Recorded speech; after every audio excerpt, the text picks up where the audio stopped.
Mais son papa, le roi Hassan II, faisait vraiment face effectivement à des adversités, à des conflits armés très avancés. Mais il a toujours joué à l'apaisement. Ah oui, il a toujours joué. Hassan II a toujours géré la question pacifiquement. Le roi a préparé 300 Marocains armés seulement du Coran et du drapeau chérifien pour ramener effectivement le Sahara occidental dans les Girons. Alors donc il a voulu gérer ça pacifiquement. Il va même faire un mur qui sépare ce territoire et son voisin, qui est en train effectivement de tout faire pour avoir accès à l'océan Atlantique. Docteur Nia, vous avez participé à cette marche verte. Rafraîchissez-nous la mémoire. Merci Madame Sika. Effectivement, j'étais étudiant au moment de la marche verte. Et un matin, nous avons écouté le discours de Sa Majesté le roi Hassan II qui s'est adressé au peuple marocain en disant que la reconquête du Sahara occidental occupé par l'Espagne devait se faire de manière pacifique. Il a invité le peuple à faire organiser une marche verte vers le Sahara, en ayant dans la main droite le Coran et en invoquant dans la tranquillité, pas de violence, pour aller vraiment vers le Sahara et de sensibiliser les populations du Sahara, les populations frères, sœurs du Sahara, que leur intégration au Maroc devait leur faire un seul peuple. Est-ce que cette marche a eu un effet? Cette marche, elle a eu un grand effet. Parce que c'est pour la première fois qu'on voit un pays aller vers un territoire sans armes et être accueilli par les habitants qui devaient intégrer. J'assure que moi, quand nous avons quitté Rabat, nous sommes dirigés vers le Sahara et arrivés à chaque localité, les populations sont sorties nous accueillir. On avait des gens conformément au dispositif pris par Hassan II, le roi Sa Majesté, le roi Hassan II, les gens n'avaient que le Coran. Et les heures de prière, on priait avec les Sahraouis eux-mêmes. Nous avons prié avec les Sahraouis, nous avons échangé, fait des accolades, pris le thé ensemble et continué encore dans d'autres localités. Jusqu'au moment où il y a eu un rappel que les convois devaient revenir. Et les convois sont revenus, il n'y a jamais eu de violence. L'encadrement aussi militaire était uniquement basé sur le dispositif sanitaire. Et qu'est-ce qui a fait que la donne a changé ces derniers temps par rapport à cette situation qui se dégrade aujourd'hui? Bon, par rapport à cette situation, c'est-à-dire qu'il y a eu le voisin algérien a pensé qu'il fallait prendre un dispositif de libération nationale de ce peuple sahraoui. Bon, ils ont organisé un mouvement qu'on appelait le Polisario, le Front Polisario. Et ce Front Polisario, installé à Tindouf, était constitué d'éléments venant de différents. On savait faire facilement la distinction entre le Sahraoui et l'Algérien. D'abord, non seulement la langue n'était pas la même, les accentuations, la manière de parler, c'était pas la même chose au niveau du truc. Donc la présence du Front Polisario au Tindouf. Docteur Diarra, on a compris dans son explication, c'est une guerre de reconquête de territoire. pour le Maroc. Évidemment, c'est ça. Et en tout cas, c'est pour le Maroc, parce que le Maroc voulait que ce territoire revienne, mais de l'autre côté, le Front Polisario imposait le droit de paix par l'autodétermination, et ces droits étaient accordés à des mouvements pour des conquêtes de l'indépendance à l'époque. Il y avait un comité au niveau de l'OIA qu'on appelle comité de mouvement de libération. Alors donc, le Front Polisario n'était pas écrit dans son agenda. C'est cette position-là que le roi Asandé soutenait. Alors, mais qu'est-ce qui s'est passé?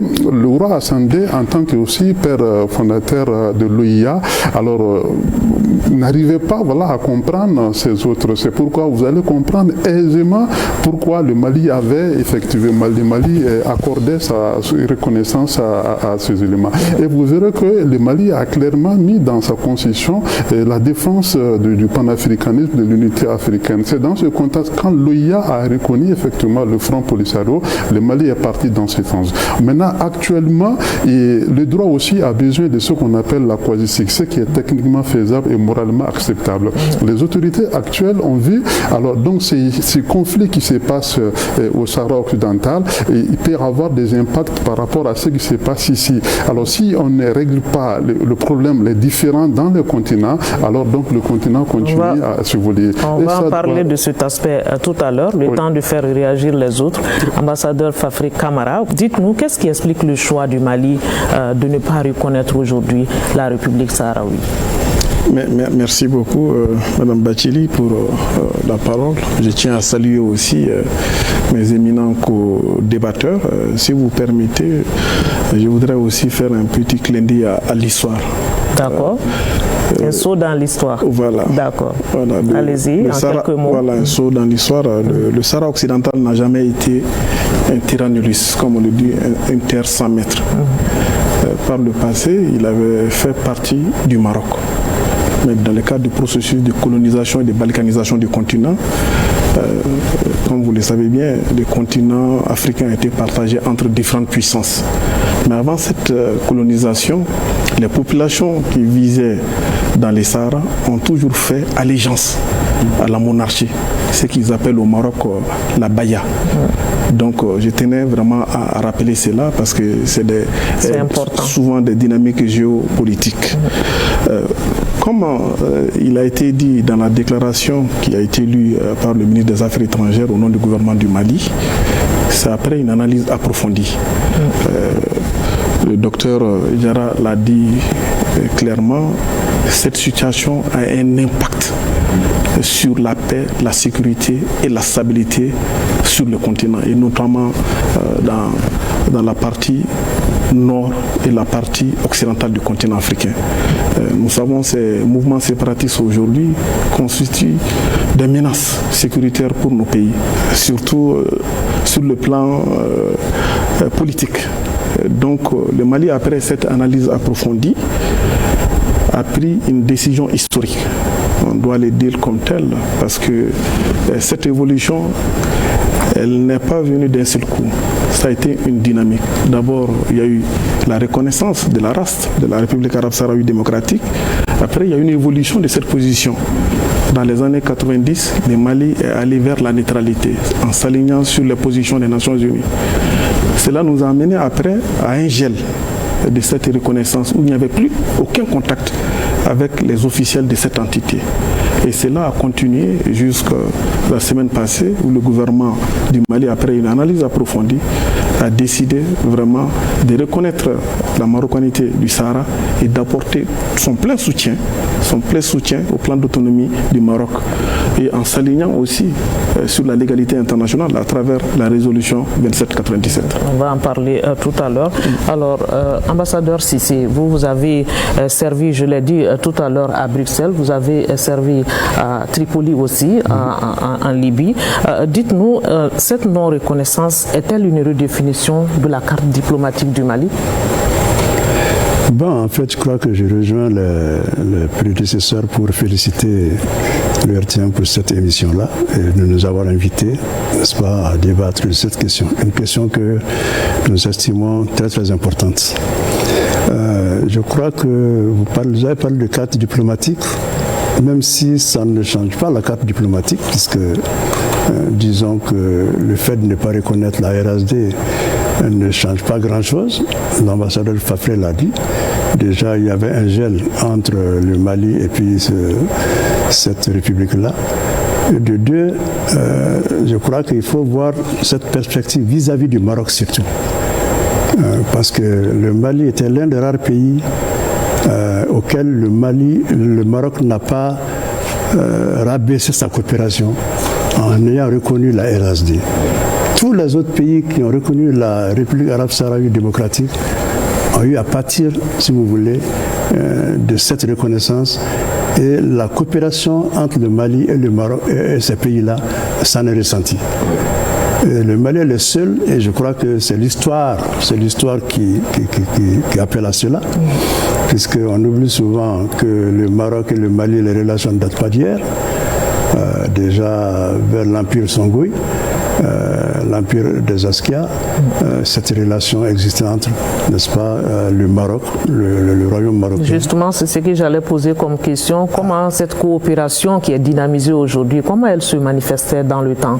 Oui, dans le temps, c'était, vous savez, il y a encore si vous voulez, des familles marocaines qui sont à Tombouctou.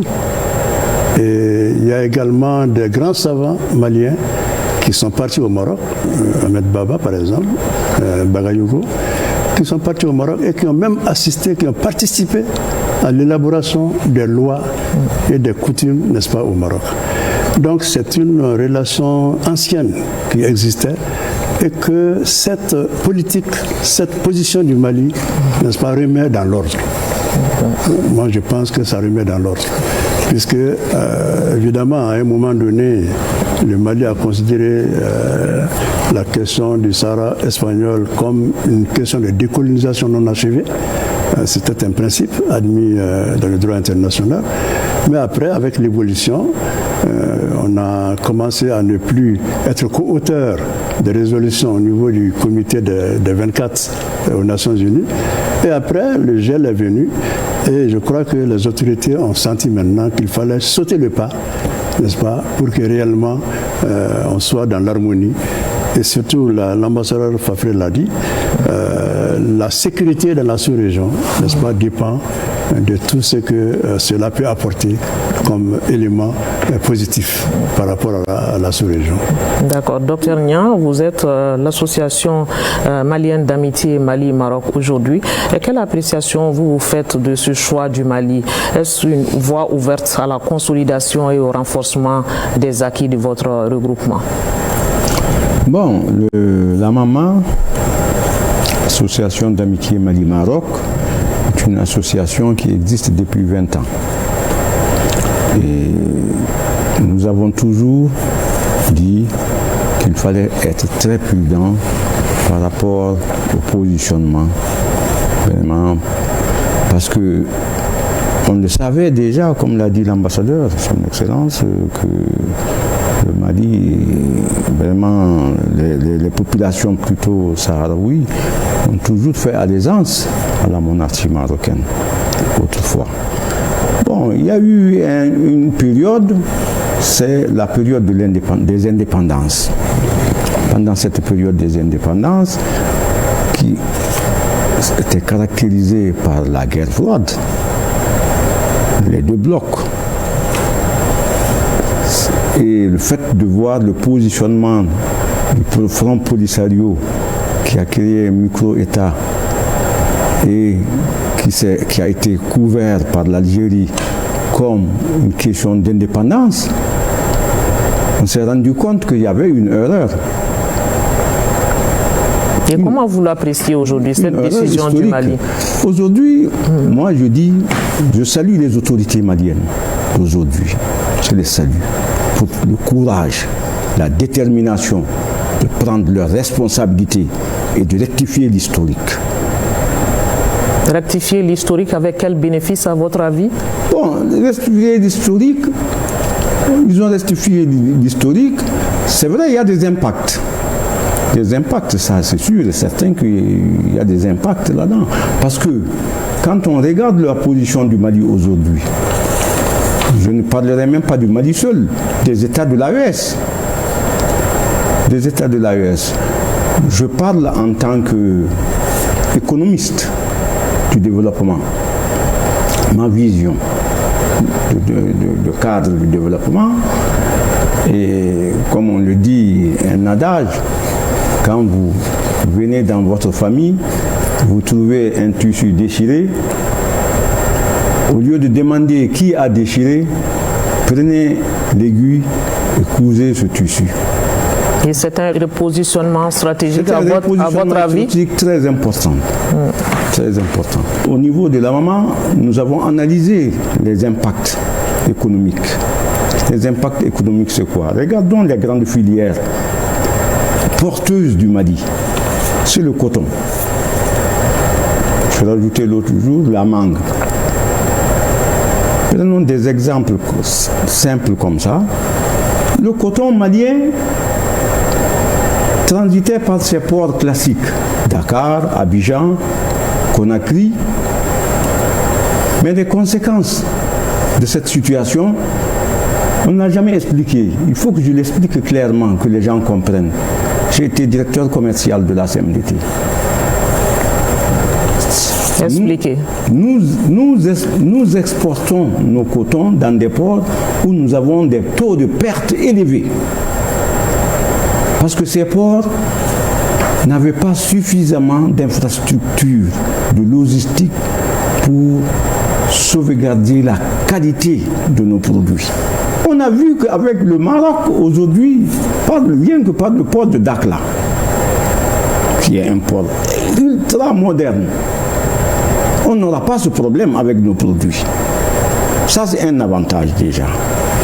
Nous allons exporter nos produits agricoles qui vont conserver leur qualité et vont avoir un bon prix sur le marché international. Parce que le port de Dakhla est une ouverture vers le marché international avec nos clients qui nous sont favorables. Comme on le dit, nous sommes ouverts en tant que pays sahélien dans la même zone que la zone récupérée, la zone intégrée du Maroc. Si on sécurise cette zone, c'est le Mali, c'est les pays sahéliens qui gagnent. C'est les pays de l'AES qui gagnent. Ambassadeur Camara, au cœur de ce différent figurent des enjeux de souveraineté et de légitimité, comme on le dit, historique. Est-ce qu'on peut dire que le Mali est dans une logique de gouvernance de pleine souveraineté? Oui, Madame Bathily, comme vous le savez, son Excellence le général d'armée Assimi Goïta, président de la transition, chef de l'État, a fait de la souveraineté, de l'intégrité territoriale et de l'unité du Mali la priorité absolue. Donc cette logique aussi équivaut, est valable pour les pays amis et frères du Mali, particulièrement le Maroc, qui fait face aux mêmes défis, aux mêmes menaces sur son intégrité et son unité. Donc cette décision qui a été prise par le gouvernement du Mali a été dictée uniquement par les intérêts du Mali. Ce n'est pas contre un acteur, ce n'est pas pour un acteur, mais le Mali même, en toute souveraineté, a décidé de prendre cette décision. Aujourd'hui, nous avons une diplomatie qui est très affirmée. Nos lignes de démarcation sont connues et reconnues aussi.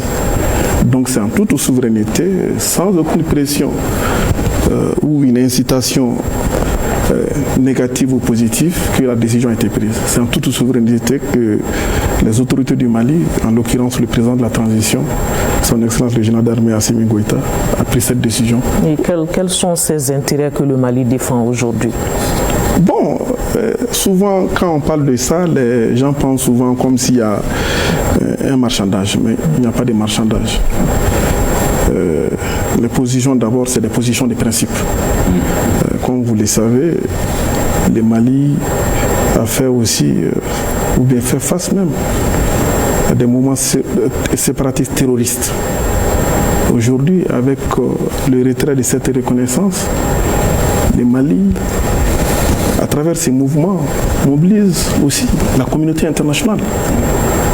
La communauté internationale, même le Maroc. Comme vous le savez, tout récemment, Sa Majesté le roi Mohamed VI a lancé ce qu'on appelle l'initiative royale atlantique, qui vise à faciliter l'accès des pays du Sahel à l'océan Atlantique à travers le grand port de Dakhla dont parlait Dr Niang.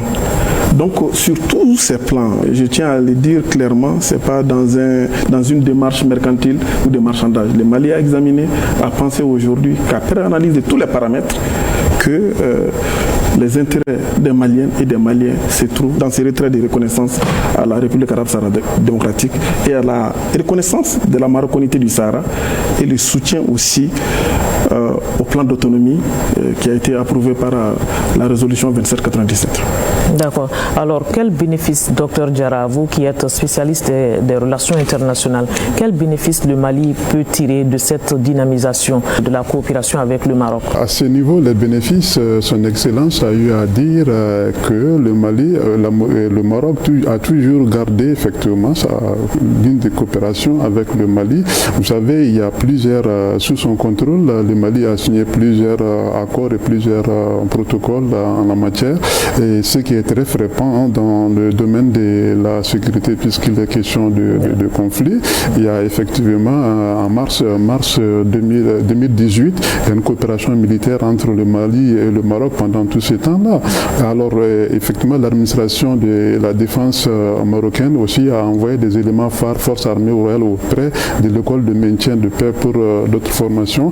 Alors donc il y a des relations transnationales. Nous avons des étudiants qui partent là-bas, on fait des trucs commerciaux. Il y a tout cela qui rend en nul de compte. Alors donc le Mali, en faisant ça, va renforcer sa capacité. Alors et ces relations, ces liens qui existaient depuis des temps avec effectivement le Maroc. Vous savez, le Maroc a été effectivement le premier pays à inviter les autorités de l'Alliance des États du Sahel. Oui, des États du Sahel. Alors tout ça là, c'est des signaux forts qui nous montrent qu'il y a un atout par rapport à ça. Mais ce qui est encore là, il faut comprendre, il y a une interaction entre les conflits. Son Excellence a parlé de cela. Si effectivement on arrive à pacifier et que le front palissorieux est défait et que effectivement ce conflit est tranché, parce que c'est un sujet vraiment très très sensible et un sujet que l'humanité n'arrive pas à trouver des solutions. Vous savez qu'il y a une mission des Nations Unies là-bas, MONUSCO, et pour l'organisation du référendum au sujet de l'autodétermination. Et Asandé n'a jamais caché, il a toujours monté aux tribunes des Nations Unies pour l'organisation de ces référendums. Ce sont les partis adverses qui ne veulent même pas ça, parce qu'ils savaient bien quand on organise le référendum, celui va emporter en faveur du Maroc. Alors il y a toutes ces imbrications qui sont là, qu'il faut et comprendre. Alors il y a des observateurs qui prouvent, qui montrent clairement qu'il y a des éléments, il y a une prise de contact entre les terroristes séparatistes au nord et les éléments du Front Polisario.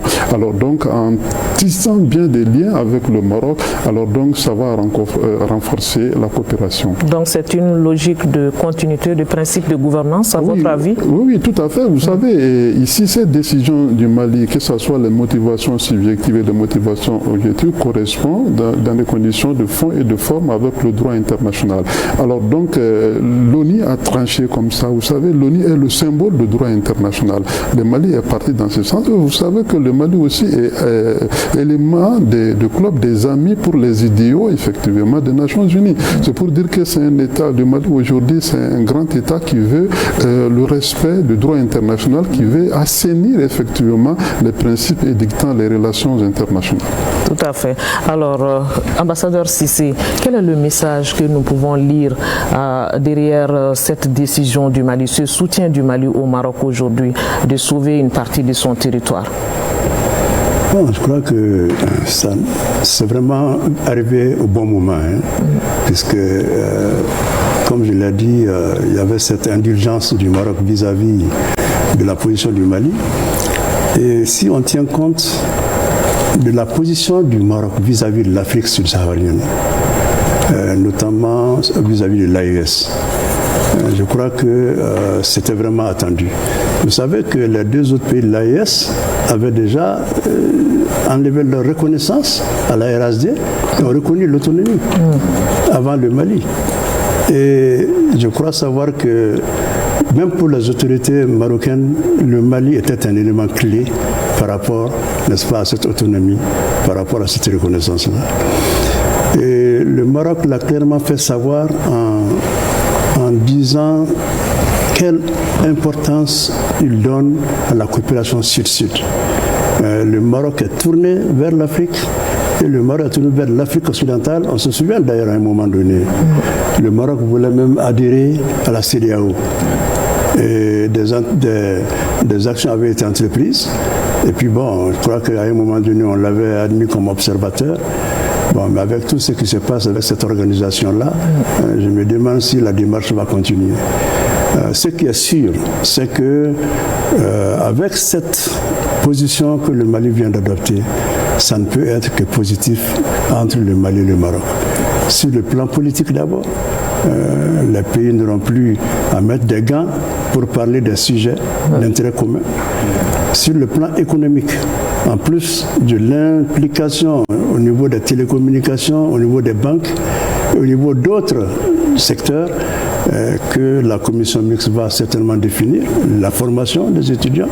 N'oublions pas aussi la formation même des imams que le Maroc a on va en parler tout à l'heure. Voilà, que le Maroc a entrepris et qui participent justement de la cohésion et du calme, n'est-ce pas, social que cela peut apporter vis-à-vis de nos populations.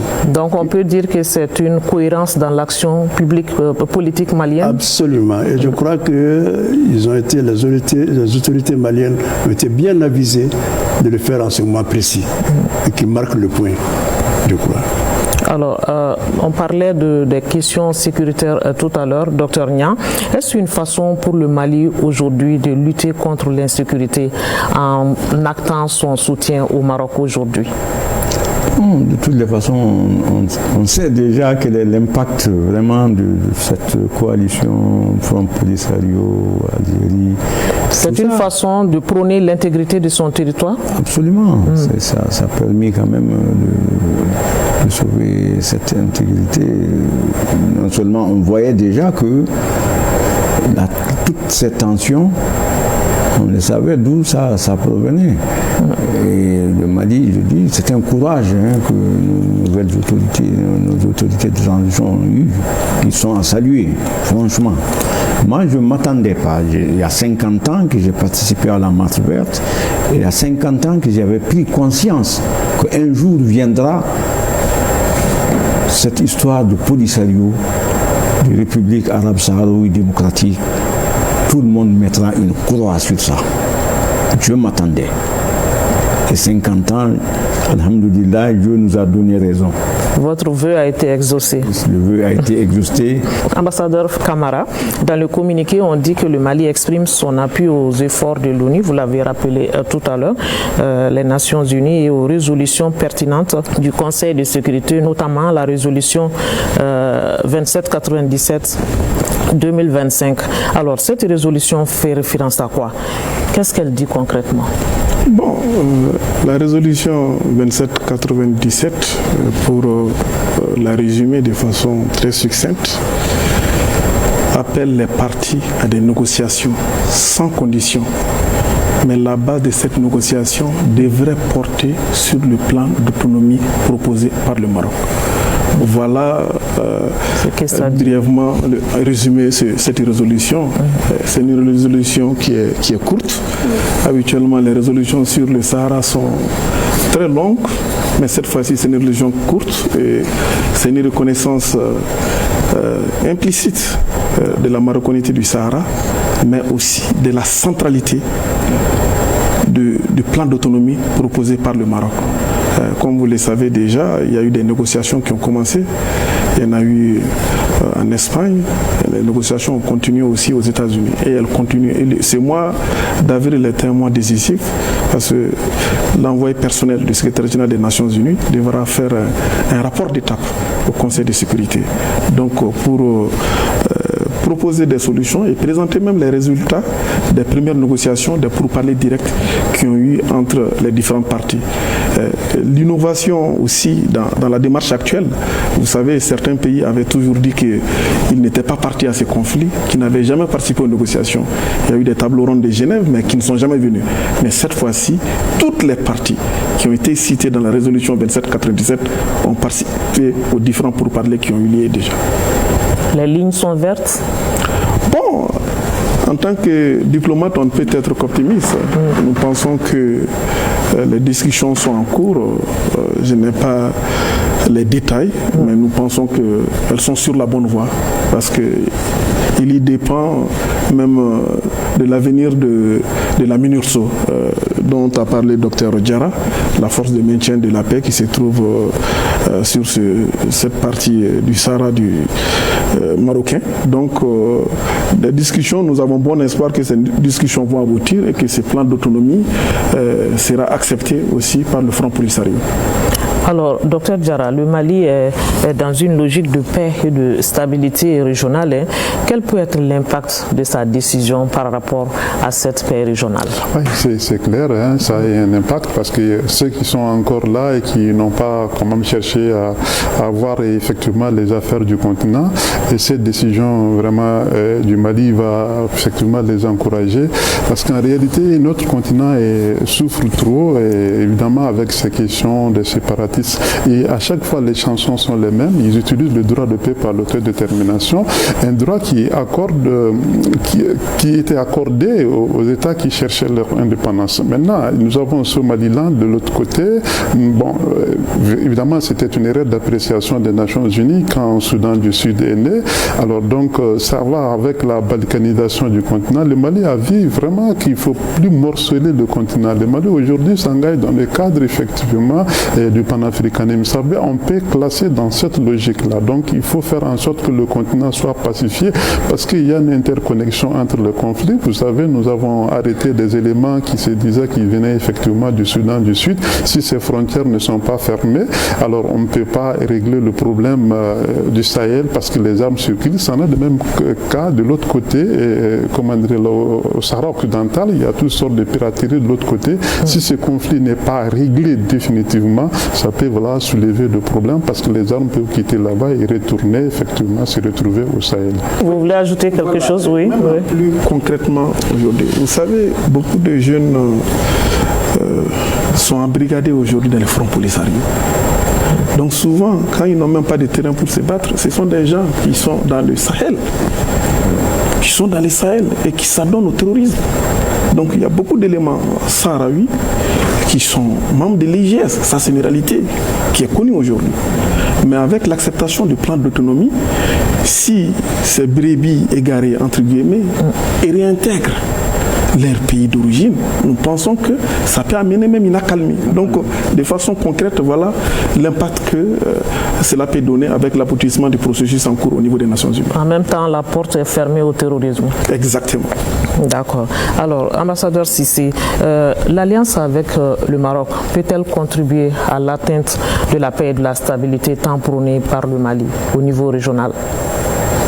Absolument, absolument. Parce que, vous savez, ça a été dit ici, hein, avec le Front Polisario et tout ce qui tourne autour de ça avec la RSD, c'est l'aventure. Hein, c'est l'aventure.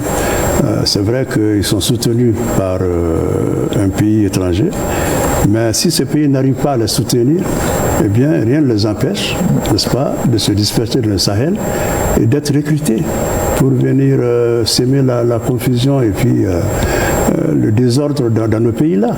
C'est ce qui fait que, même au Maroc, il y a souvent, de temps en temps, des noyaux de terrorisme qui sont décelés et qui sont combattus, jusqu'à présent. Si, effectivement, cette autonomie est accordée, je crois que ça permettra de faire en sorte que le Maroc soit totalement maître, n'est-ce pas, de son espace du Maroc. Et les Sahraouis qui sont déjà à l'interne et ceux qui sont à l'externe vont se rencontrer et puis vont faire en sorte qu'il n'y ait plus ces éléments dangereux qui peuvent être recrutés par les terreaux, comme on les appelle. Et là-dessus, permettez-moi de faire une référence à l'autonomie. L'autonomie, là, mais c'est une autonomie pleine et entière, poussée, qui doit permettre à ces régions de la province du Sud, comme ils les appellent, d'avoir un parlement, d'avoir un gouvernement, d'avoir un système judiciaire. Et lorsque ce sera signé, le désarmement fait, tous ceux qui étaient dans le Polisario vont bénéficier de l'amnistie et pourront intégrer, n'est-ce pas, les régions des provinces du Sud et participer à son développement. Et je parlais à un moment d'une expérience parce que nous avons, à un moment donné, fait partie d'un groupe de personnes sur les différents continents et qui ont été invités au Maroc et puis avec lesquels nous avons eu des échanges qui nous ont permis de visiter les provinces du Sud, que ce soit à Laayoune, que ce soit à Dakhla, et de voir le modèle de développement qui se fait à ce niveau-là. Et de voir comment, lorsque l'autonomie sera donnée, ces pays-là ces zones seront développées. C'était une gageure pour le roi que ces pays aient le même niveau de développement que les autres régions du Maroc. Et là-dessus, nous avons eu le plaisir d'être des pétitionnaires au niveau de la 4e commission des Nations Unies pour aller expliquer aux Nations Unies ce que nous avons vu. La cohésion et le modèle de développement qui est proposé par le Maroc pour ces régions du Nord, les différents projets qui ont été financés et ce que ça peut donner quand l'autonomie, n'est-ce pas, sera accordée. Et je crois que c'est un peu tous ces efforts qui ont abouti, n'est-ce pas, à la compréhension et à la résolution 2597, n'est-ce pas, que nous assistons avec l'ensemble de la communauté internationale. Évidemment, nous n'avons aucune prétention. Nous avons été tout simplement des témoins de certaines choses, mais c'est la communauté internationale qui a décidé de passer à ce niveau-là. En tout cas, personnellement, je me félicite de cette évolution-là, qui ne peut être que bénéfique pour le Mali et pour le Maroc. Ça, je crois qu'on va s'en rendre compte d'ailleurs. Il y a 2 mesures qui ont été prises d'ailleurs, les 300 bourses, mais également le visa électronique qui a été annulé, n'est-ce pas, pour les Maliens. L'ambassadeur Camara, voilà, quels sont déjà les acquis immédiats avec cette coopération dynamisée? Bon, je dois préciser que les relations ont été excellentes même avant cette décision. Pour preuve, les 2 visites royales là, au Mali en 2013 et en 2014. Tout à fait. Quand le Mali a décidé souverainement de retirer sa reconnaissance de la République arabe sahraouie démocratique, le Maroc aussi a décidé souverainement d'enlever ce qu'on appelle l'autorisation électronique des voyages au Maroc. Depuis ma prise de fonction, c'était une préoccupation des Maliens. Donc il n'y a plus de visa entre le Mali et le Maroc. Voilà, donc comme avant 2018, les Maliens allaient au Maroc comme ils voulaient, comme les Marocains aussi pouvaient venir. Donc il n'y avait aucun obstacle.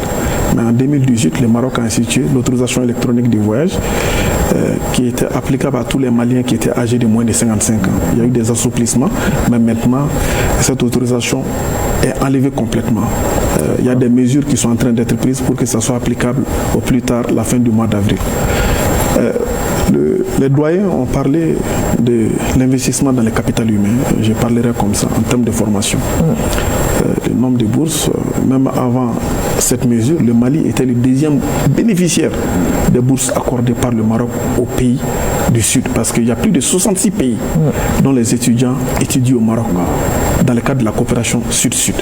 Donc maintenant, le nombre de bourses va augmenter pour accéder aux universités marocaines et ensuite dans le cadre de la formation professionnelle aussi. Il y a d'autres avantages parce qu'aujourd'hui, le docteur Nyang a parlé des opportunités économiques. Aujourd'hui, le Maroc a un grand déficit en matière de bétail, notamment les moutons. Vous vous en souviendrez que Sa Majesté, qui est le commandeur des croyants, avait exonéré les musulmans du sacrifice de la fête de Tabaski. Donc, nous, Mali, en tant qu'un grand pays d'élevage, je pense que le Mali peut aider à combler ces déficits. Il a parlé du coton. Il y a d'autres choses. L'énergie aujourd'hui. En termes de soins médicaux aujourd'hui, le Maroc reste une grande destination pour les Maliens. Donc, et tous les jours, le renforcement de la coopération continue. Et je peux dire aujourd'hui, les gens n'en parlent pas beaucoup, mais l'un des fleurons de la coopération, c'est la coopération militaire aujourd'hui, en termes de formation, en termes de renforcement des capacités, en termes de partage d'expérience. Donc il y a tous ces volets qui vont continuer à se diversifier et à se renforcer. Au bénéfice, bien sûr, souvent c'est pas dans un seul sens, au bénéfice de nos deux pays. D'accord. Docteur Niang, quels peuvent être les contours géopolitiques de cette alliance avec le Maroc? Bon, je pense que je rejoins ce que son Excellence l'ambassadeur du Mali au Maroc a dit. C'est concrètement, on sent déjà, on voit, avant même cet engagement du Mali, on voit qu'il y a eu beaucoup de choses que nous avons eu à faire avec le Royaume du Maroc. Regarde le cas de l'hôpital de Bamako, l'hôpital construit récemment. On a vu que vraiment cet hôpital a beaucoup servi au Mali actuellement. Bon, en parlant aussi de la formation des imams, des jeunes imams. Tous ces jeunes imams, moi j'ai eu à les rencontrer dans leur centre de formation et tout. On sent que tout le monde, tous ces jeunes qui partent, ils voient la nécessité d'appliquer un islam modéré, un islam de juste milieu. L'islam, ce n'est pas le fait de se taper la poitrine. L'islam, c'est le fait d'avoir un caractère, des caractères nobles.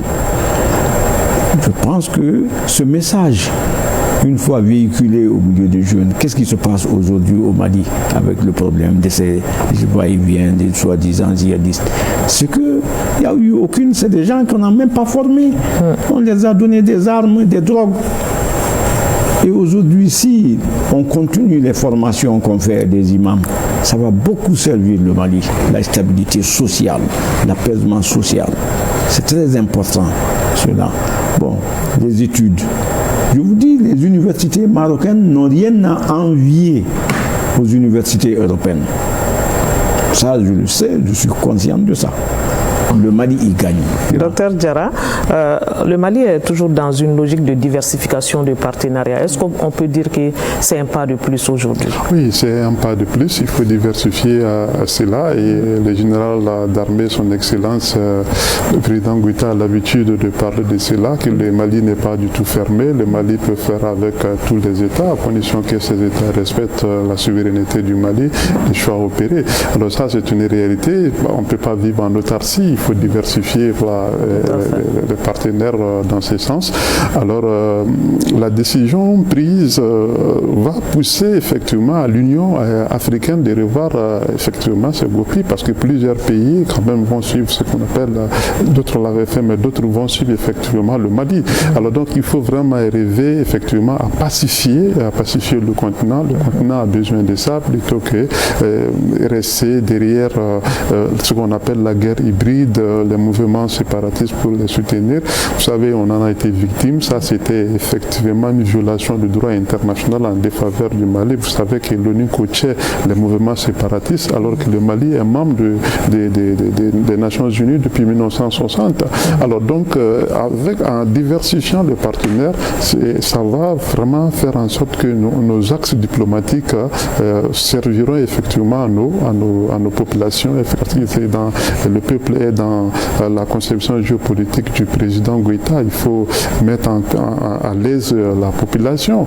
Alors ce qui vient juste d'être fait, ça va réconforter le Maroc. Le Maroc va accueillir bien les étudiants, en tout cas les étudiants maliens qui sont là-bas. Maintenant, en diversifiant aussi les partenaires et les relations transnationales, nos commerçants, ça va faciliter la tâche avec eux. Même quand l'ambassadeur parlait de ça tout à l'heure en termes de santé, vous savez effectivement que le Maroc a une coopération avec Gabriel Touré et effectivement Congé. Alors tout ça là ont été réalisés pour faciliter effectivement l'aspect des soins, pour avoir effectivement une santé quand même digne de ce nom. Cela m'amène à vous poser la question de savoir, il faut quelle alliance spécifique pour les États du Sahel à votre avis? Oui, effectivement, les États du Sahel ont effectivement un problème. On n'a pas accès à l'océan Atlantique, c'est ça le problème. Alors donc c'est des pays continentaux et ça va vraiment renforcer ce que le Maroc avait dit effectivement auparavant. D'accord. Alors vous avez déjà commencé à parler du deuxième axe. Nous allons donc approfondir ce deuxième axe sur le partenariat Mali-Maroc, un partenariat renforcé sur fond de décisions historiques. La coopération en Mali-Maroc touche plusieurs secteurs. Ambassadeur Camara l'a rappelé tout à l'heure. La télécommunication, l'agriculture, l'élevage et la pêche, l'octroi de bourses d'études, la formation des imams, entre autres. Ambassadeur Camara, la répétition est pédagogique. Comment se porte cette coopération aujourd'hui? Nous sommes à quel stade? Je dirais que cette coopération, elle est excellente. Elle est excellente et elle concerne différents domaines. D'abord les domaines diplomatiques et politiques, parce que c'est ça qui conditionne tout d'abord. Il faut qu'il y ait cette relation de confiance, des partenariats entre les deux pays. Je pense que cela a toujours existé et vient d'être encore renforcé avec cette décision historique. La coopération économique, la présence marocaine, elle ne date pas d'aujourd'hui et elle embrasse presque tous les secteurs de l'économie aujourd'hui, en passant par le secteur financier, les mines, la cimenterie, les assurances, les travaux publics. Donc ça embrasse tout. Et je dirais aussi que ce n'est pas dans un seul sens. Vous arrivez aujourd'hui au Maroc, le capital humain malien qui a été formé aussi au Maroc. Il y a des Maliens aussi qui sont des entrepreneurs, qui ont des entreprises là-bas aujourd'hui. Donc il y a une présence économique du Mali au Maroc. Au-delà du domaine économique, il y a ce qu'on appelle le domaine culturel et cultuel. On en a un peu déjà touché. Ça, c'est l'investissement dans le capital humain. J'ai parlé aussi, le docteur Diarra l'avait dit précédemment, la coopération militaire dans le domaine du renforcement des capacités et d'échange d'expériences aujourd'hui. Nous avons beaucoup de nos éléments qui sont en formation là-bas et nous avons aussi des Marocains aussi qui viennent apprendre dans nos écoles, dans nos grandes écoles ici. La télécommunication, on peut lier ça à l'économie. Aujourd'hui, l'un des grands opérateurs téléphoniques du Mali, le Maroc est actionnaire dans cette société. Donc ça touche à tous les domaines. Qu'est-ce qui va changer tout à l'heure après la dynamisation de la coopération Mali-Maroc? Voilà, bon, elle ne pourra que se renforcer parce que d'abord, la mobilité des personnes, je pense que c'est un élément fondamental. Cette mobilité connaissait quelques difficultés. Ça ouvre beaucoup de portes à votre avis? Exactement. Parce que quelqu'un qui veut mener des affaires au Maroc, un Malien, ou bien qui veut aller explorer le Maroc, il avait des difficultés souvent d'aller là-bas. Donc cet obstacle-là est levé maintenant. Il y a le Salon international de l'agriculture du Maroc qui va se tenir à partir de l'année prochaine. Il est prévu déjà une session de dégustation des produits agricoles maliens. C'est prévu le 22 avril. Donc cela veut dire qu'il y a un marché qui s'ouvre aussi pour l'agriculture malienne. Au-delà de la consommation locale, la mangue malienne elle est très prisée au Maroc. Si on vous dit les prix, vous allez sursauter. À côté de ça, même le miel du Mali, c'est le miel le plus sollicité au Maroc. Donc pour vous dire que les potentialités ne manquent pas du tout. On en a beaucoup de potentialités et nous allons travailler à renforcer cela. Nous aussi, au Mali, aujourd'hui, le Maroc n'a pas de pétrole, n'a pas beaucoup de choses, mais ils ont une expérience dans le domaine énergétique. Aujourd'hui, les panneaux photovoltaïques sont préparés au Maroc. Le Maroc, vous êtes là-bas, vous n'allez pas avoir une seule seconde de coupure d'électricité. Donc, cette expérience aussi, on peut échanger pour voir comment on peut trouver une solution à ces déficits électriques ou bien énergétiques que nous connaissons aujourd'hui. Donc, vraiment, nous avons des domaines très vastes et très variés et nous allons travailler à renforcer cela. Et la prochaine commission mixte sera une grande opportunité. La formation se fait dans quel cadre? Notamment la formation pour les étudiants et la formation pour les imams. Bon, il y a des accords bilatéraux qui ont été signés entre les deux pays. Pour les étudiants, jusqu'à la dernière augmentation datant de la semaine passée, c'était 200 bourses, 150 pour ceux qui vont dans les universités ou dans les grandes écoles marocaines et la formation professionnelle.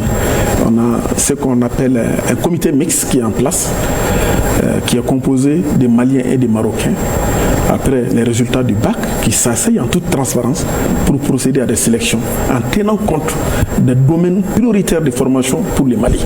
C'est Mali qui définit. Nous avons besoin de former 15 docteurs, nous avons besoin de former 15 ingénieurs en électricité. Donc voilà, le Mali qui définit cela. Maintenant, concernant les imams aussi, c'est un accord. Le dernier accord a été signé à l'occasion de la visite du ministre chargé des Affaires religieuses à Rabat. C'était l'année passée. Et à cette occasion, un nouvel accord a été signé qui accorde 300 places aux imams maliens dans l'Institut Mohamed VI pour les imams, les mourchidates et les mourchidites. Donc à ce niveau aussi, c'est le Mali qui fait les tests, qui recrute les gens et qui sont envoyés au Maroc pour la formation de 2 ans. J'ai vu maintenant, même au-delà de la formation culturelle, les gens sont formés à des métiers, à l'artisanat. Donc à ce niveau aussi, c'est le Mali qui définit ses priorités. Tout à fait. Alors, docteur Niang, quelle assurance la dynamisation de cette coopération vous donne tout à l'heure quand vous entendez l'ambassadeur Camara parler du développement de tous ces secteurs avec le Maroc? Ça vous donne quelle assurance? Oui, nous, en tant qu'institution de la société civile, nous jouons un rôle très important. J'ai donné l'exemple actuellement en disant que moi je visite chaque fois les centres de formation des imams et tout, je recense leurs préoccupations et souvent nous cherchons à travers une diplomatie de développement. Nous sommes plongés dans une diplomatie de développement parce que nous tenons compte de ce que la société civile exprime comme besoin. Et nous transmettons ces expressions au niveau autorité. Et nous sommes là, nous jouons ce rôle. Et ce que nous avons remarqué, c'est qu'effectivement, comme l'a dit l'ambassadeur, le courant passe très bien dans tous ces centres de formation. On voit des maçons, des électriciens, souvent des agrobusiness qui sortent, qui terminent leur formation d'imam, ils rentrent au Mali, ils ont une profession. Parce qu'avant, quand tu es imam, tu vis de la sadaqa.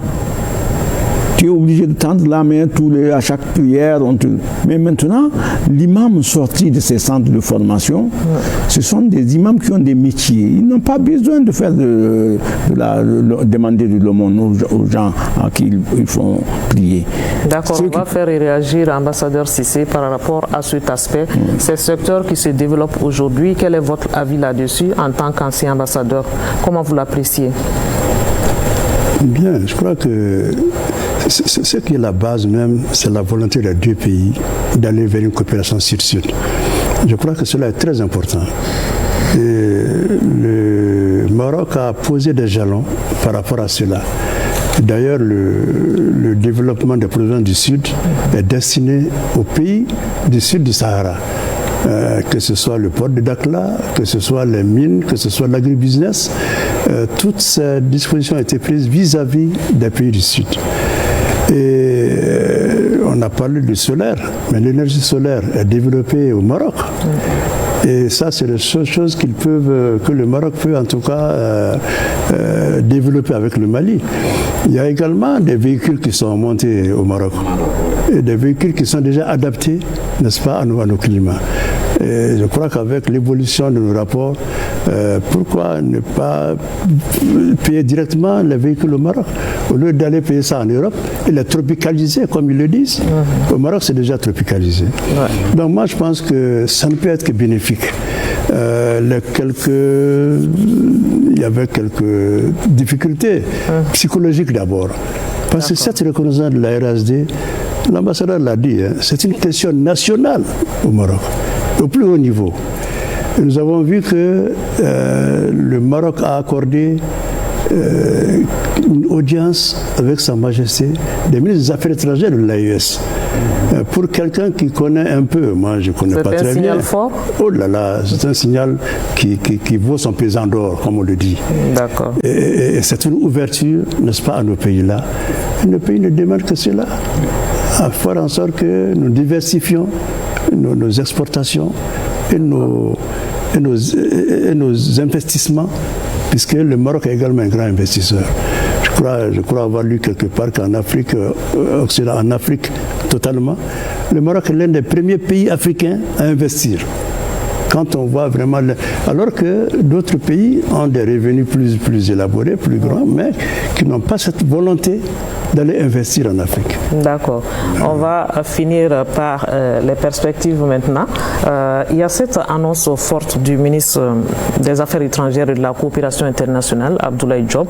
Il a annoncé que la commission mixte Mali-Maroc va se tenir d'ici la fin de l'année. Ça voudrait dire que les choses vont aller plus vite que prévu? Ambassadeur Camara? Oui. Comment ça va se passer? Oui. Et qu'est-ce qui va être fait concrètement? Oui, nous travaillons sur ça depuis quelques mois. Je pense que ça va se matérialiser maintenant. Tenez-vous bien, la dernière commission mixte date de juin 2000, ça fait 26 ans. Donc, il s'agira de revoir le portefeuille de la coopération entre les deux pays. Quand j'ai parlé des secteurs d'opportunité de coopération, j'avais omis de mentionner l'agriculture. Le Maroc est une puissance agricole. Même en se rendant dans les marchés de Bamako, vous vous rendez compte que le Maroc est une grande puissance agricole, alors que le Maroc a beaucoup de problèmes d'eau. Donc cette excellence peut être partagée par le Mali, parce que le Maroc a une politique d'aménagement des petits barrages. Vous allez parcourir le territoire malien, vous allez voir cela. Donc cette commission mixte, nous avons commencé à préparer déjà. Nous attendions ce signal politique fort qui vient d'être donné. Donc nous nous sommes mis à la tâche déjà. Nous sommes dans les travaux préparatoires pour identifier en ce qui concerne le Mali les secteurs prioritaires.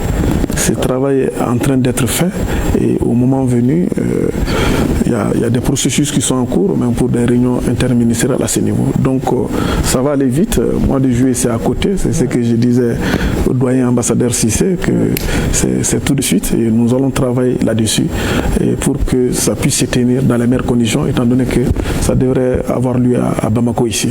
Nous l'espérons bien. Alors en termes de perspective, on fera un dernier tour de table maintenant. En termes de perspective, Dr Niang, que pouvons-nous espérer de cette coopération Mali-Maroc? Il y a beaucoup de créneaux sur lesquels nous espérons beaucoup, qui existent déjà. Il y a un embryon. Je prends le cas de l'élevage. Chaque année, le roi du Maroc accorde au Mali un quota de semences pour l'insémination artificielle de nos animaux. Cela a permis d'augmenter, vraiment d'accroître la productivité au niveau des éleveurs de base. Et cette coopération, si elle est encore poussée, il était même question de faire créer au niveau de Bamako un atelier de production.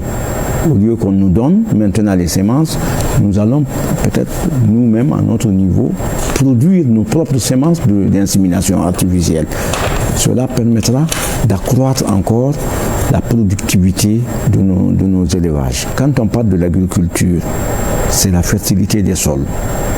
Aujourd'hui, le Mali est en train d'acheter des engrais et puis de subventionner ces engrais-là. Alors qu'on les subventionne sans même avoir une carte de fertilité de nos sols. Le Maroc a des petits laboratoires mobiles qui permettent de faire des analyses de fertilité des sols et on peut nous-mêmes créer des cartes de fertilité. Au lieu d'amener des engrais, qu'on ne sait même pas si ça correspond ou si ça ne correspond pas, ça va nous permettre de gérer la fertilité de nos sols. Ça, c'est très important dans l'agriculture. Merci. Merci. Alors, ambassadeur Cissé, qu'est-ce qui doit être accéléré à votre avis? Moi, je pense que cette décision qui a été prise, c'est un peu le déclic que, n'est-ce pas, le Maroc attendait. puisqu'en fait, c'est le Maroc qui attendait beaucoup de ce changement de position-là. Et c'est comme Sésame, ouvre-toi. Donc il appartient au Mali, n'est-ce pas, de voir quels sont nos besoins. Et Dieu seul sait que le Maroc est développé à telle enseigne que, quel que soit le domaine, on peut avoir des liens de coopération très fructueux, n'est-ce pas, avec ce pays-là.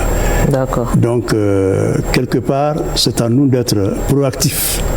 C'est à nous de chercher. Et je crois qu'eux, ils sont déjà disposés. Puisqu'avec cette décision-là, ils nous attendent. Docteur Diarra, la balle est dans notre camp. Il faut qu'on soit proactif. Oui. Avec quel programme spécifique, à votre avis, qu'est-ce qu'on doit revoir avec le Maroc, renforcer avec le Maroc? Le vétéran ambassadeur vient de dire tout à l'heure qu'il faut définir les domaines, en tout cas prioritaires, et voir ce qu'on peut faire. Vous savez, le Maroc, en tout cas au Maghreb, a beaucoup de eaux territoriales qui peuvent être utilisées par le pays. Alors il y a aussi, en tout cas, le lancement des missiles géostationnaires. En tout cas, on peut être dans le domaine de la sécurité parce qu'on en a beaucoup besoin. Il faut renforcer ça. Alors en ce qui concerne, en tout cas, pour arriver à avoir l'agro, comme il a souligné, en tout cas, il faut faire en sorte qu'il y a la nourriture, l'indépendance en matière de nourriture à ce niveau. Là, on peut faire avec la culture en développant beaucoup de choses. Dans le domaine de la culture, dans le domaine de la santé, tout va quand même en réalité très bien. Tout va très bien en matière de santé. Mais surtout, il y a plusieurs coopérations et plusieurs traités et protocoles qui ont été signés. Voilà, donc il faut une intelligence diplomatique sous contrôle de son excellence. Alors, commission mixte, ils vont bien définir les éléments nécessaires, ce qui est bénéfique à notre population. On va donner la parole à la voix de l'État du Mali sur ce plateau, ambassadeur Fafré Camara, pour boucler ce débat.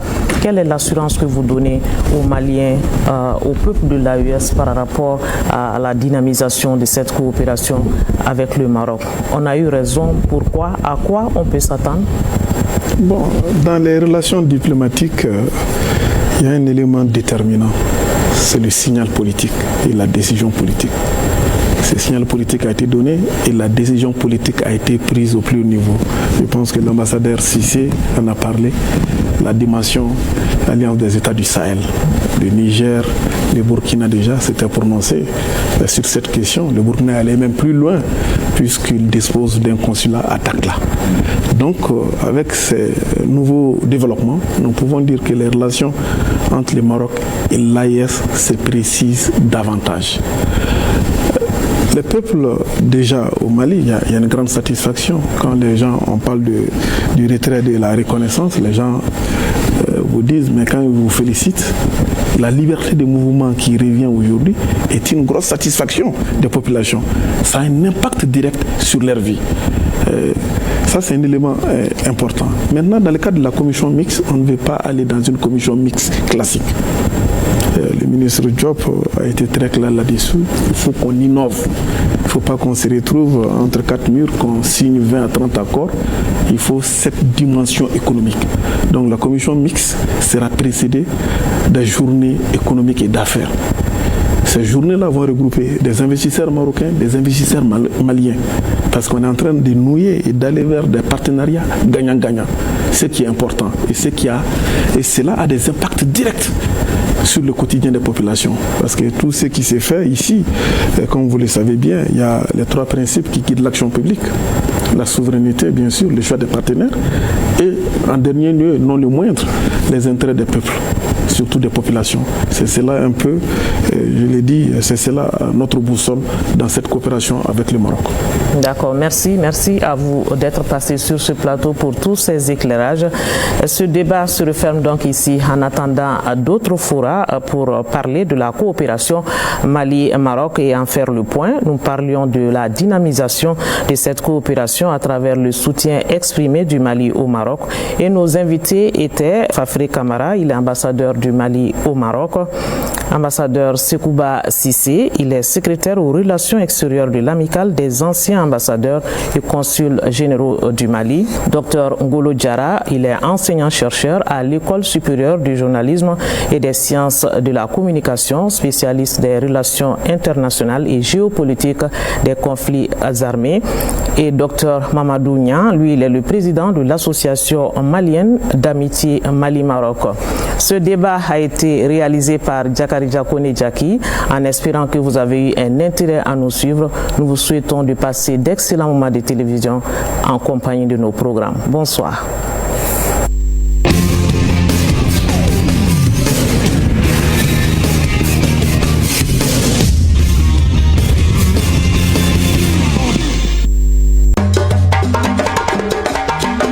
ORTM, notre passion, c'est de vous servir.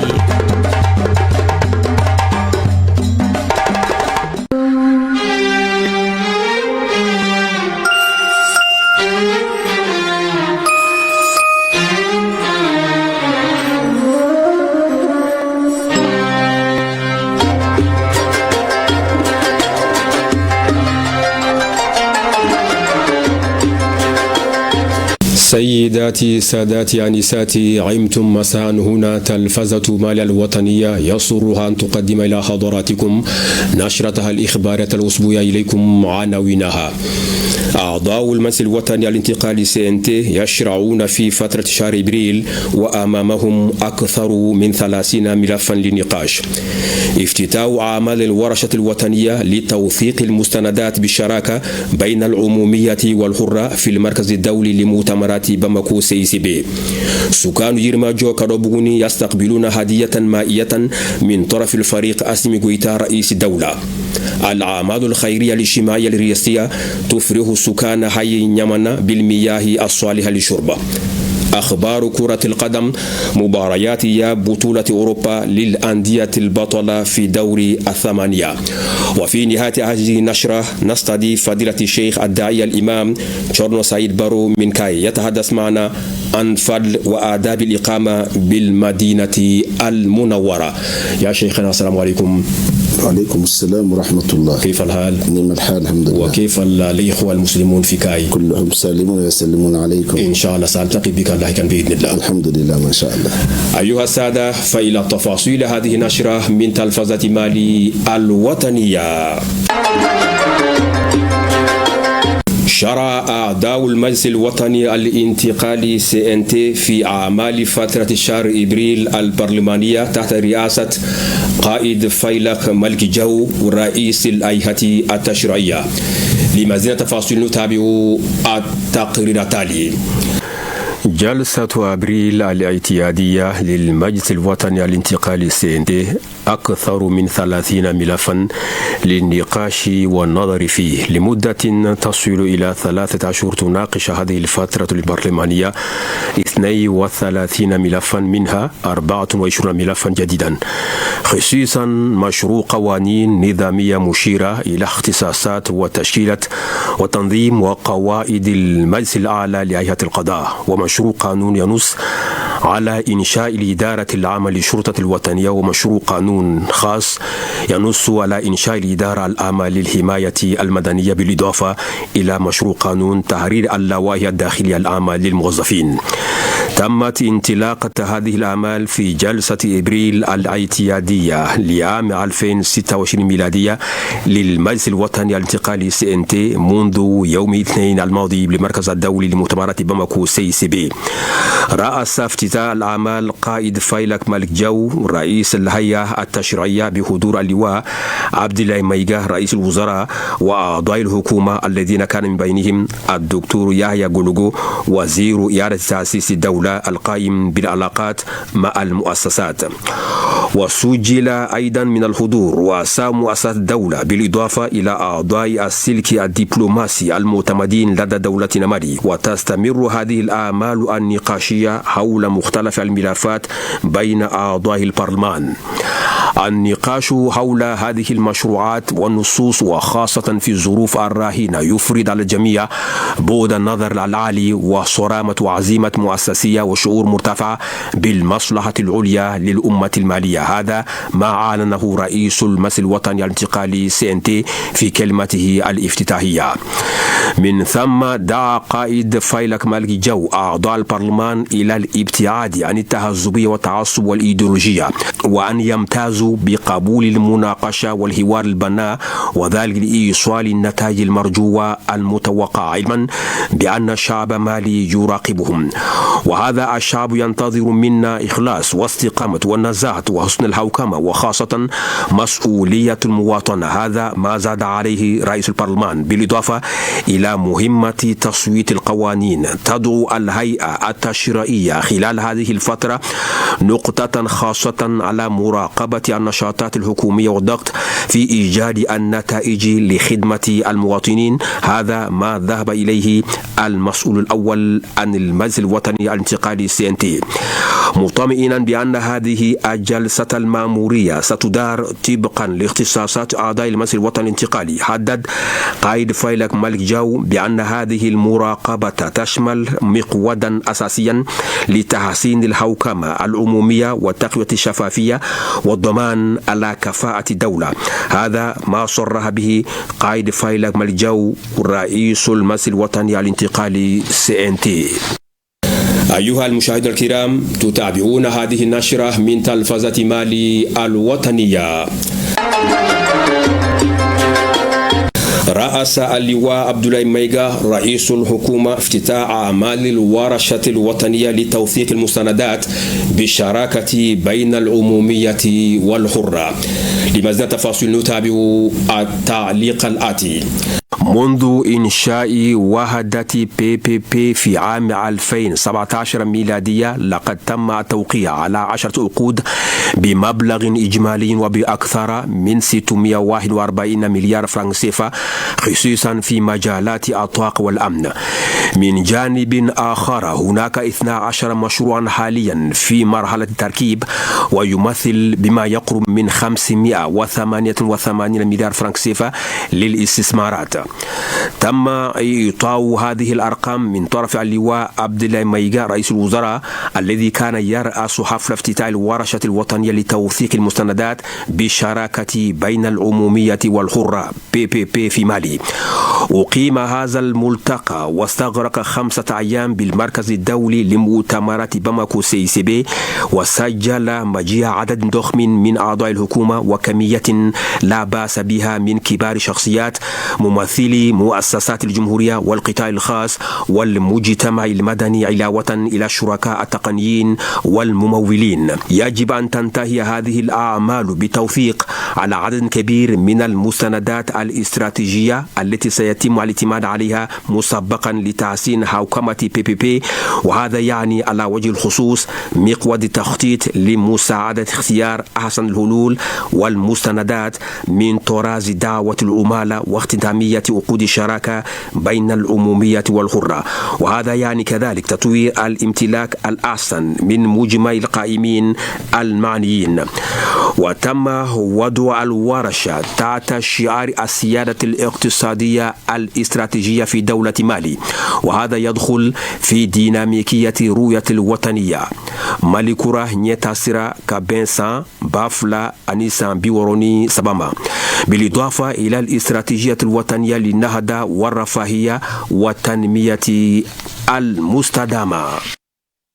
أيها السادة، ما زلتم تتابعون هذه النشرة من تلفزة مالي الوطنية.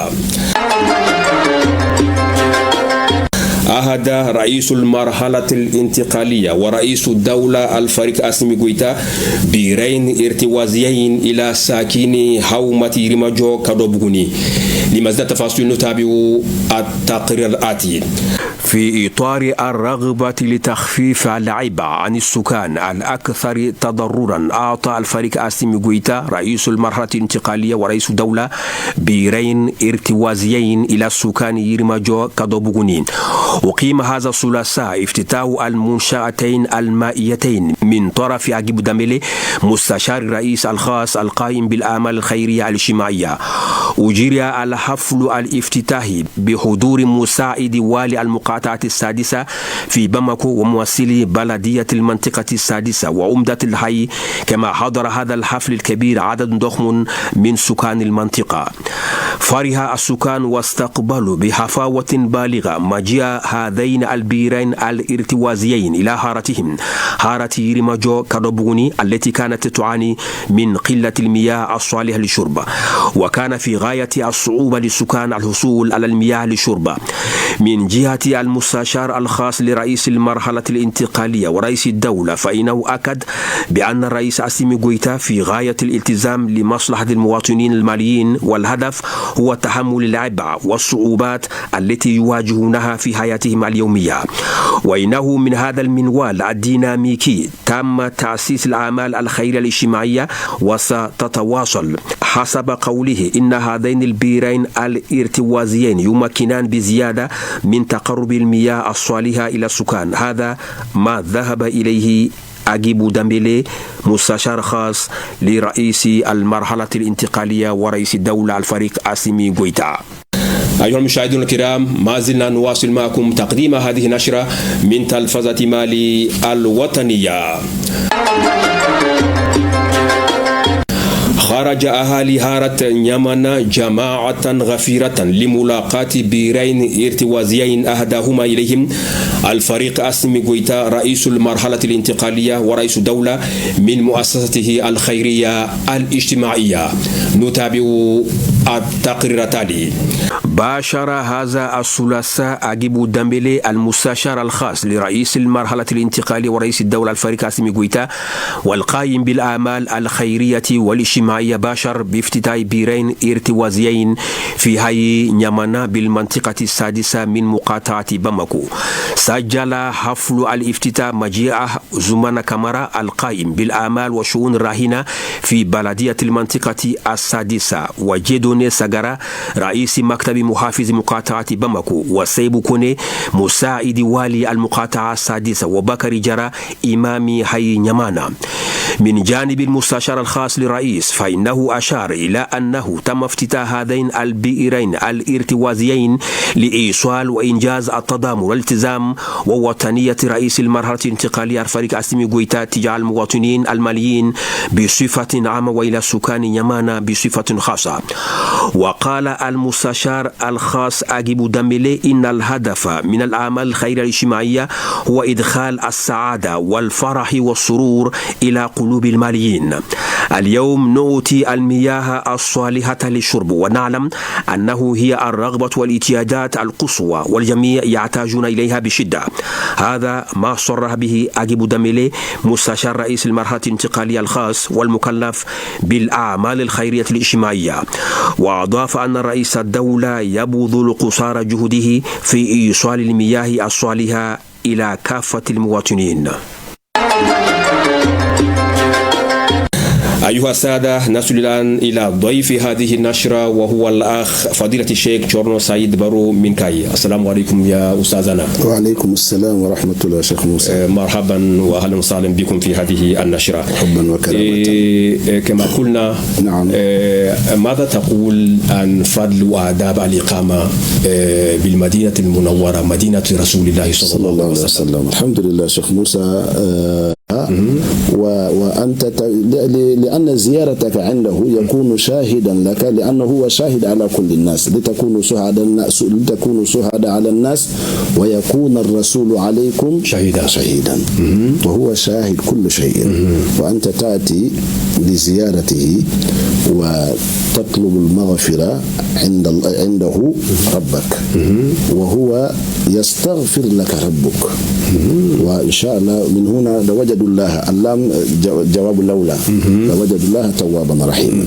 وهذه لنية الأولى بزيارته، لأن هناك حديث ما يفرق بين درجة الصلاة في المسجد النبوي والصلاة في المسجد الحرام، لهذا بالنسبة للمساجد. وأما بالزيارة نيتك أن يكون زيارته، لا تجد من تزوره في الحياة أعلى منه درجة أو أكبر منه درجة عند الله. وبعد زيارته لك آداب في المدينة. وحتى إمام دار الحجرة إمام مالك يقول للزائر قبل أن يدخل المدينة ينزل خارج المدينة يأخذ دورة المياه كما يقول، يستحم ويتزين ويتطيب وينوي زيارته. لا يوجد الآن، لكن بعد وصولك بالمدينة المنورة في الفندق تأخذ ملابس أحسن ملابسك وتتزين بالنية لزيارته، وتأتي إلى زيارته ثم تقوم بزيارة أماكن المقدسة في المدينة، كما هو سبحانه صلى الله عليه يقول مدينة خير لكم لو كنتم تعلمون. ولذلك المدينة أسماء كثيرة، وهنا يقول دار الإيمان، دار طيبة المطيبة، المدينة المنورة، مدينة النبي، دار الإيمان، لأن كل هذه أسماؤها، كل هذه أسماء المدينة. وحتى النبي صلى الله عليه وسلم حصنا بزيارة المدينة وحصنا بحب المدينة أيضا، فحتى يقول من استطاع أن يموت في مدينة فليفعل، لأن الإيمان يؤخر في المدينة. آخر دولة يوجد فيه الإيمان هو مدينة المنورة، مدينة اختارها لنفسه صلى الله عليه وسلم ودعا الله أن يبارك مدينة. وحتى هناك حديث لأنس بن مالك يقول النبي صلى الله عليه وسلم قال اللهم أسألك بحرمة الذي جعلته في مكة لنبيك إبراهيم، وأنا أسألك أن تضاعف البركة مكة لمدينة. ولذلك مدينة الحمد لله طيبة مباركة. هذا بمعنى أن الرسول صلى الله عليه وسلم هو الذي جعل المدينة حرما. فعلا هو الذي جعل المدينة حرما، واختارها دارا لهجرته، واختارها دارا لمضجعه. ولذلك سيدنا محمد البوصيري يقول لا طيب يعطل تربا ضم أعظمه، طوبى لمنتسق منه وملتسم.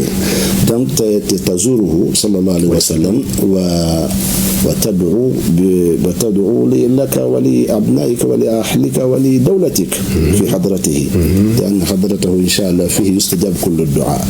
ثم تقوم بزيارة أماكن المقدسة من روضة الشريفة موجود في المسجد، وهناك دك أهل الصفة هناك في المسجد، وصلاتك في المسجد، وزيارة البقيع المقبرة المباركة التي دعا فيها النبي صلى الله عليه وسلم وذكر كثير من فضائل زيارة مقبرة البقيع. وهناك مساجد أخرى كمسجد قبة، أول مسجد بني في الإسلام، وكذلك مسجد قبلتين، وكذلك مسجد الغمامة، والأماكن كثيرة في المدينة، وجبل أحد يقول الأحد من جبال الجنة. وهناك آبار كبئر غرس. الزوار يزورون كل هذه الأماكن، كل هذه الأماكن للزائر أن يزور هذه الأماكن، هذا أحسن. هناك من يزورون الأماكن الأخرى، بئر زمزم، بئر خاتم موجود، بئر بن الروعة. هذا البئر يوجد بين مدينة ومعركة البدر. هذا البئر النبي صلى الله عليه وسلم حينما جاء مع أصحابه حتى جاءوا إلى البئر فقال هذا البئر الذي ترونه في بني الروعة ما زار نبي مكة إلا شرب من هذا البئر.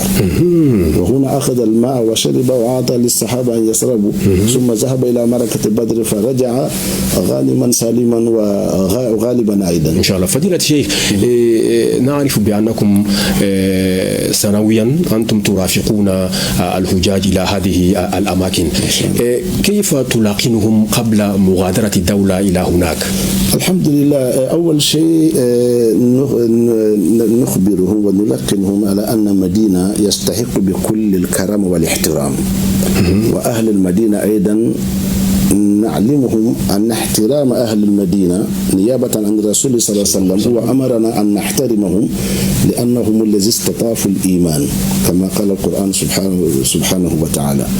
ونذكر لهم آداب المدينة، أن يكون مدينة أن لا يكون في مدينة أي شيء يخالف الشرع الذي شرعوها الآن. تأتي بالوثائق الذي بينك وبين الفنادق، ولا تأتي أن تكون في ساحة الحرم وتزعج الآخرين. هذا شيء ممنوع. آداب يعني. آداب فعلا. آداب، وأن يحترموا لهذه الآداب. وثانيا أن نخبرهم أن مدينة دولة عبادة، ما جئنا للسياحة، إنما جئنا للعبادة والتبرك وزيادة الإيمان. هذه الثلاث يوجد في المدينة. الأماكن اللي ذكرناهم مثلا كجبل أحد، زيارة أحد، سيدنا حمزة سيد الشهداء مع رفقائه الذين شهدوا في معركة أحد موجود هناك، نزورهم زيارة التبرك، لأن القرآن يقول والذين جاءوا من بعدهم يقولون ربنا اغفر لنا ولإخواننا سبقونا بالإيمان. الذين سبقونا بالإيمان هم هؤلاء، نزورهم ونستغفر لهم وندعو الله ببركاتهم، لأنهم الذين سبقونا في هذا الميدان، قدموا أنفسهم وقدموا أموالهم لتنفيذ هذا الدين. يكون هذه الزيارة في المدينة، والذي نريده دائما ممكن في تغيير الزمان يغير بعض الأمور. صحيح. أن نقوم في مدينة 40 فريضة في مسجده صلى الله عليه وسلم 8 أيام، في كل فريضة نصلي في مسجده، وبعد صلوات الفريضة نزور الأماكن المقدسة. فيه أماكن حتى إذا مكثت في مدينة أكثر من 20 يوم لا تؤم هذه الأماكن. إن شاء الله إن شاء الله. كذلك نرى هذه الأيام مثلا هناك بعض الحجاج يزورون المدينة أو يقيمون بالمدينة قبل مناسك الحج. وبعضهم يقضون أولا مناسك الحج وبعدها يقومون بزيارة المدينة. فما الفرق بينهما يا فضيلة الشيخ؟ الفرق بينهما هناك إذا أحسن التعبير أن نقول الفضلية أن يكون الحج قبل الزيارة، لأن كان السلف الصالح هذا عليه، وحتى في جميع الحج قبل الزيارة لأن الحج كلها من اقتداء نبي إبراهيم عليه السلام. أعمال الحج كلها اقتداء النبي إبراهيم عليه السلام، وحتى لذلك كان من الواجبات الحج بعد الطواف أن تصلي الركعتين خلف مقام إبراهيم، لأنك تصلي خلف إبراهيم وإمامك في الحج، لأن حتى الآية دلنا على أن نأتي مكة لإبراهيم لا لمكة. وأذن في الناس بالحج ياتوك رجالا، لم يقل ياتوها، ياتوك بشخصية إبراهيم. هذا